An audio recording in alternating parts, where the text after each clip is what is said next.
हरे कृष्णा। आप सभी का हार्दिक स्वागत है। तो मेरे पास एक जिज्ञासु हैं। उनका एक प्रश्न आया। उन्होंने प्रश्न किया है कि जैसे हम लोग तेरहवीं तेरहवीं करते हैं, कोई व्यक्ति मर जाता है, उसकी तेरहवीं करी जाती है, परंतु वर्तमान समय में हम देख रहे हैं कि पंडित लोग तीसरे दिन या सातवें दिन तेरहवीं करा देते हैं। तो क्या यह शास्त्रों के द्वारा उचित है? अगर उचित नहीं है तो फिर ये कौन से शास्त्र में लिखा है कि पंडित जी तीसरे दिन या सातवें दिन तेरहवीं संस्कार कर देते हैं या कराते हैं? ये इस तरह का प्रश्न है मेरे पास जो आया। तो इसके विषय में मैं बताऊं कि गरुड़ पुराण के विचार से ये उचित नहीं है। यानी कि तीसरे दिन जैसे तेरहवीं कराते हैं तो यह आर्य समाजी लोग ज़्यादातर करवाते हैं। अब वो किस हिसाब से कराते हैं ये हमें नहीं पता, परंतु सनातन संस्कृति में तेरहवें दिन का ही विधान है, तीसरे या सात दिन का नहीं।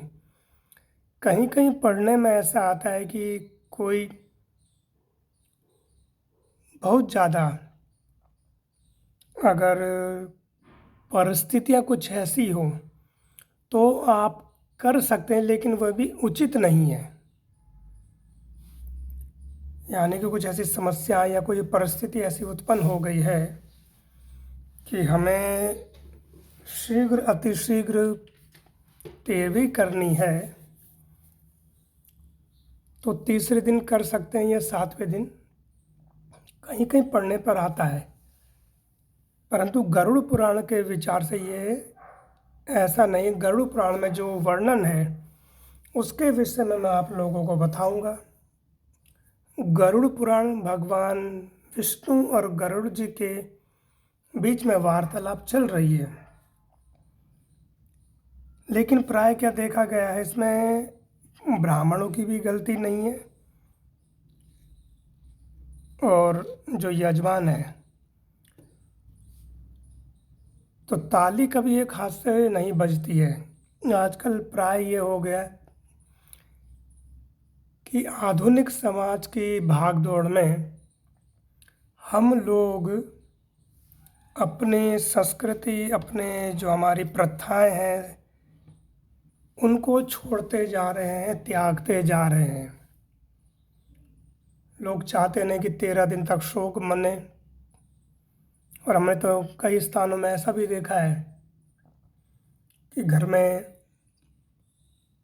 किसी की मृत्यु हो गई है तो लोग संध्या समय में आराम से खा रहे हैं, हंस रहे हैं, मनोरंजन कर रहे हैं, चलचित्र देख रहे हैं। ऐसा भी देखा गया है।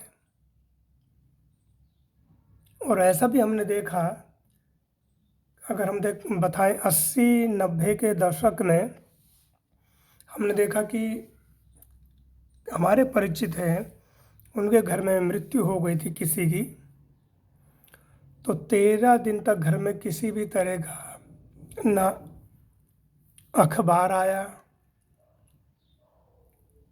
ना ही कोई चलचित्र चला। मनोरंजन के जो साधन हैं वह बंद थे 13 दिन तक। 13 दिन तक जमीन में सोना, घर का अगर कोई बड़ा बेटा है तो वो 13 दिन तक भूमि शयन करता था, घर में छौंका नहीं लगता था। ये इसलिए माना जाता था कि जो जीवात्मा गई है हमारे बीच से, उसके अभाव को दर्शा रहे कि हम दुख व्यक्त कर रहे हैं उसके लिए। लेकिन जैसे वर्तमान समय है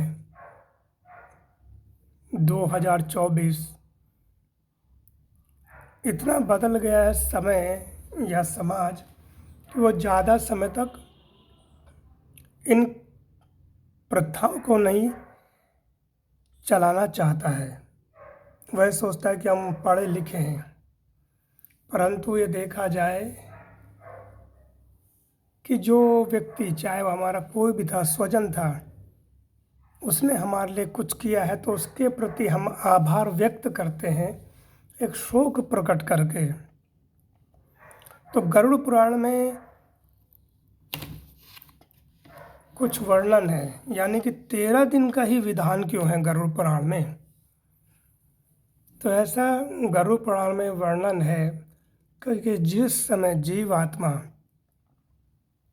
भौतिक संसार त्यागती है या देह त्यागती है, तो यमराज के दूत उसे लेने आते हैं, उसी समय लेने आते हैं और उसको लेकर के जाते हैं। तो ऐसा कहा गया कि 24 घंटे यानी एक दिन वह यमपुरी में रहती है, उसे तुरंत लेकर के जाते हैं और वहाँ का दृश्य दिखाते हैं। अगर वो पुण्यवान है तो दिखाया जाता है कि भाई तुम्हारे ये पुण्य है, और दुष्ट आत्मा है तो उसको दिखाया जाता है कि तुमने ये दुष्ट कर्म करे हैं। फिर उसके बाद उसको इस पृथ्वी पर छोड़ दिया जाता है 13 दिन के लिए। उस परिवार के आसपास में वह जीवात्मा रहती है। हम देखते हैं कि